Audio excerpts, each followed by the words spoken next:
Welcome to the Defense and Aerospace Report. I'm Vago Muradian here in our studios at the Air Force Association Buildings, Washington headquarters, and we're joined by Remy Nathan, the Vice President International at the Aerospace Industries Association. Remy, thanks for joining us. Always a pleasure.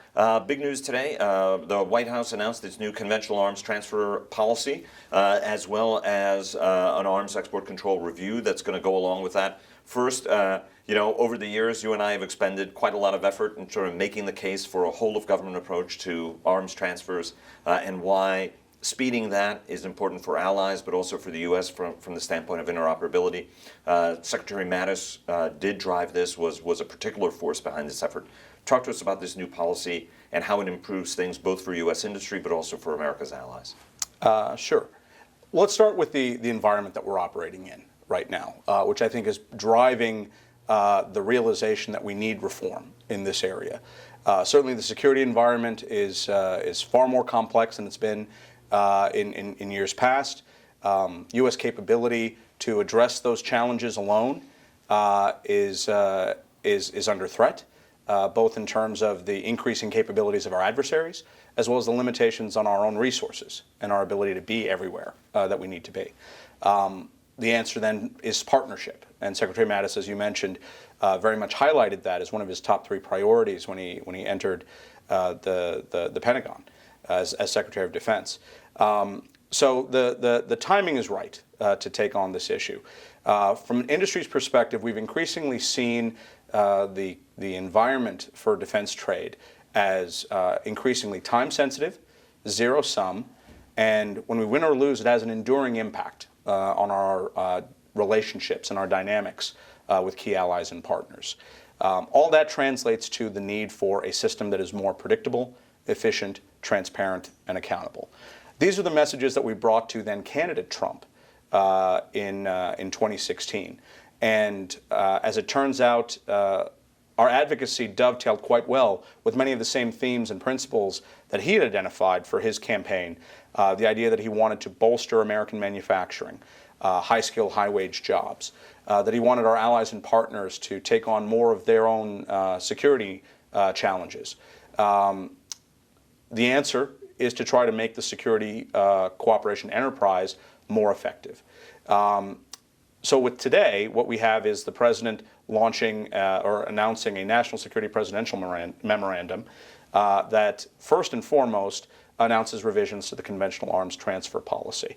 This is the policy that provides the guiding framework for how the U.S. Manages its defense export priorities and interests. The 2 things that I would highlight in these changes that are coming forward. One is that the administration is raising the importance of U.S. economic security and innovation. You saw much of that happening as well in the National Security Strategy and the National Defense Strategy. Right. While on paper that's always been a consideration, I think this administration is raising the importance of that particular aspect of the review. The other key change appears to be a recognition that this is a heavily contested environment, that we must take into consideration the availability of foreign solutions and the prospect that allies and partners, even close ones, may consider other solutions than the U.S. solution. So taking those 2 principles and concepts into greater focus and greater attention in the review process is going to be a very positive thing, I think, for how the administration proceeds from here. What are some of the key and most immediate changes people are going to feel and going to see? So with the two policy changes that I've just mentioned, I think that there's going to be a greater balance in the conversation. Right? It's not about just identifying in isolation whether or not it's in the U.S. interest to sell a particular system to a particular country for any number of reasons, but it's also a recognition that other countries are able and willing to fill in the gap. So I think the standard of review is going to change. I think it's going to balance appropriately the conversation so that we will be likely selling more technology overseas because it's the right thing to do. And to the extent that there are concerns about selling that technology, I think we're going to work that much harder to make sure that we can address those concerns before we sell and try to get to yes as opposed to staying with no. How does the administration has been confounding for some of our allies, because on the one hand there is the very positive talk about alliance and working together more closely, looking at policies that will ease the transfer of technologies to improve interoperability. On the other hand, the America First rhetoric, the tariff concerns as we've seen, the 25% on steel, 10% on aluminum that have been waived temporarily on some of our allies, including Canada and Mexico. But as well over in Europe and in Asia, much to Japan's chagrin, not having been exempted from that at the moment. How is that affecting the entire ecosystem from your standpoint as somebody who does travel quite extensively? You were just in Singapore a couple of weeks ago for the air show, or I should say now, 2 months ago. It's hard to imagine we're almost in May. Talk to us a little bit about how, and also from the standpoint of the association, the message you guys have been delivering on that as well, from an AIA perspective. How are these two messages being received out there by our allies, by industry, by everybody? And is this something where you can just sort of separate the rhetoric from the reality? Well, I think it's important to, at the end of the day, separate the two. Certainly, this administration has very firm convictions and principles that guide their foreign policy. When it comes to our allies and partners, you've heard, as well as I have, and as well as our allies and partners, that America First does not mean America alone. It is possible for us to have disagreements, to have concerns that we raise with allies and partners in areas like trade or commercial trade, but ultimately recognize that when it comes to security cooperation, we always have to find a way to come together and be effective collectively, because that's the existential opportunity, the existential threat that we have to get right. So in that vein, I think the administration's announcement about their commitment to reforms going forward be a welcome message from our closest allies and partners. That's, I think, one of the major elements of the announcement today in the National Security Presidential Memorandum, that the administration is committing to a 60-day plan to consult with industries, and I expect consult with allies and partners as well, about the changes and reforms and policies and process that are going to make us better partners, more efficient and effective partners, and help our allies and partners get the capabilities that they need and want. How do you think, though, and I appreciate how the administration talks about Buy American and America First, but also says, not America alone. Although we have seen that at the senior-most levels, that's how some of America's closest allies have regarded this. Angela Merkel has flat out said that the United States is, no longer, a reliable security partner. There are concerns about that. There are concerns that America will not uphold the global rules-based order that it helped found with its allies right after World War II in order to preserve the long-range peace and keep countries that have had a lamentable tendency to, as David O'Sullivan, the EU ambassador to the United States, says, generate more nationalism than they can consume, leading to war. America's interest in exporting is bounded by the interest of America's allies in buying from it. How do you see, and does the industry see a challenge here potentially, that we may be interested in exporting more, but Europe, on a path that started after the 2014 Crimea invasion, Russia's Crimea invasion, went on this path, 10-year-long path, to steadily increase defense spending, and that's what we're seeing. So a lot of the European countries look at this and say, we're spending more money, and if you're going to be America first, I'm going to be France first, or Germany first, or Europe first. How do you see this playing out, and is there a concern among your member companies about how this is going to play out? That it's great that we're doing this, and this is long overdue, as you and I, since the Clinton administration have been talking about the importance of this, and the Bush administration made progress, the last administration made progress. But from that fundamental messaging standpoint, is there a concern? So consider the next part of the ally or partner statement, right?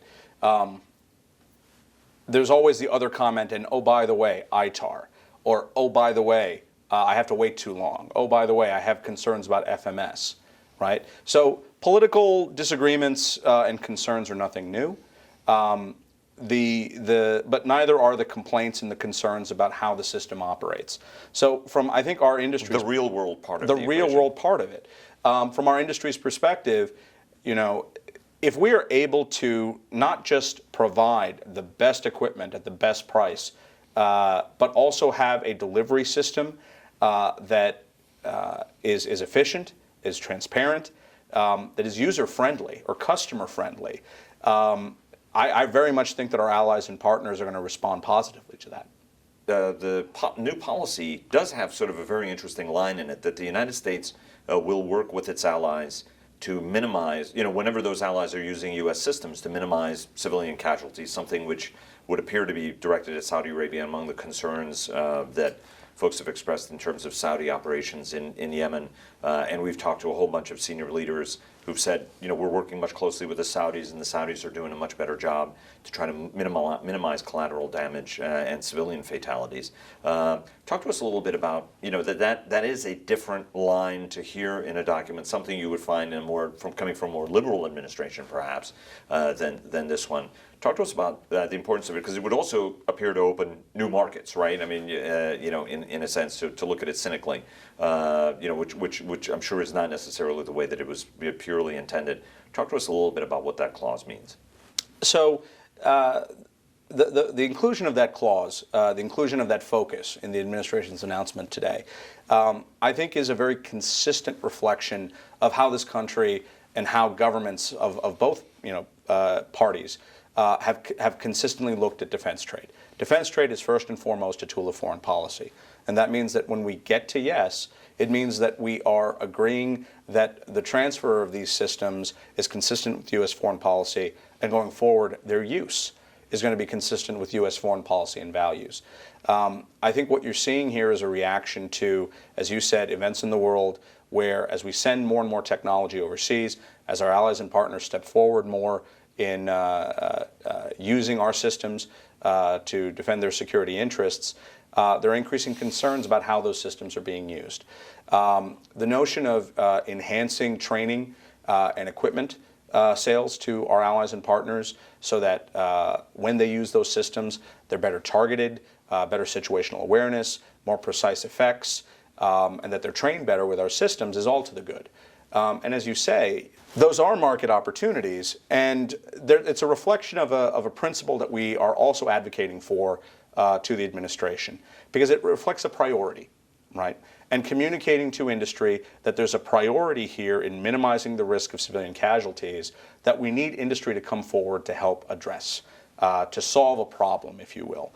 Our hope and our recommendation is going to be, as we go forward, that the administration consider what other priorities they have for security cooperation and aggregate those priorities in a national security cooperation strategy.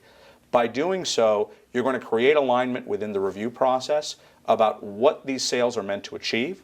And by engaging with industry, you're going to put industry in the best possible position to develop the solutions that will address those priorities, like minimizing the risk of civilian casualties. You know, you did mention some of the recommendations at the top of the interview. Talk to us a little bit about some more specific recommendations you guys would like to see as the administration goes through this process. So I'll name three. One of our major recommendations up front that we hope the administration adopts sooner rather than later is the establishment of an interagency task force. When you consider export control reform and how the previous administration had managed that complex issue, security cooperation is an interagency process. You're not going to get as far as you need to go in the reform process if you don't involve every part of the enterprise. You also need to have the visibility into where transactions can perhaps be delayed or stuck. And that can happen pretty much anywhere, whether it's the State Department, Department of Defense, on the commerce side, whether or not they're doing the best job that they can with the best information for their advocacy. So establishing an interagency task force to monitor priority transactions and identify ways of expediting those transactions is going to be critical to make sure that this isn't just a one-and-done reform effort.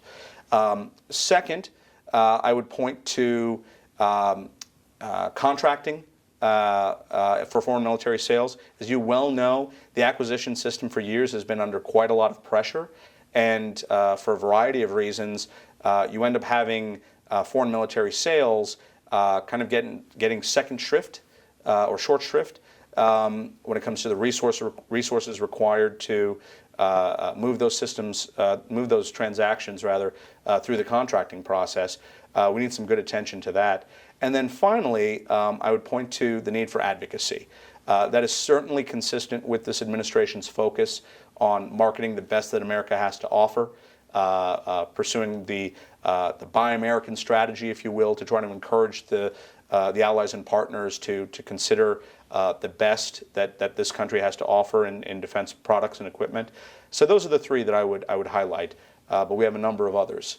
And what are some of the others? So technology transfer is a good example. That has historically been a challenge, right? Because it's a tough question to answer. When we send a system overseas, are we running the risk of transferring too great of a capability to an ally and partner? The flip side of that is the marketplace has gotten ever more competitive.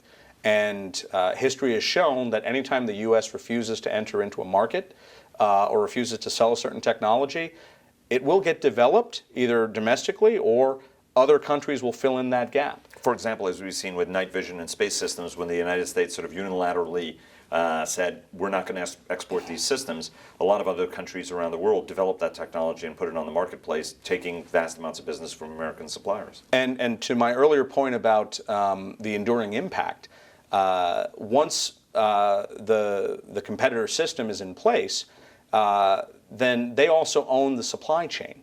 That means they own the long-term influence and the economic relationship that comes with the selling of a system.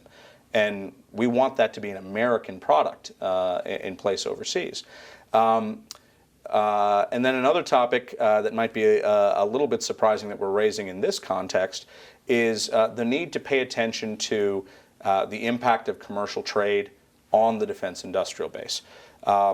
Certainly with the examples that you just mentioned with night vision, if you're talking about satellites, if you're talking about UAS systems. Over time, the lines between the defense and the commercial arena in those technologies will increasingly blur and have increasingly blurred. So it's important that as any administration is thinking about how it's approaching trade, how it's approaching export finance, like Exim Bank, for instance, that when they pull certain levers, there will be an impact in the shared commercial and defense supply chain. And as you well know, for many of these suppliers, they rely on the volume of commercial trade to help fund their lower volume, oftentimes lower margin defense systems and components. And we need that industrial base to be innovative. We need it to be healthy in order to make sure that we are continuing to develop the best systems for our warfighter and our allies and partners. The State Department has experienced an exodus of talent from all manner of skill sets under the former Secretary of State, Rex Tillerson. The President has nominated Mike Pompeo, the Director of the Central Intelligence Agency, to go over to the State Department.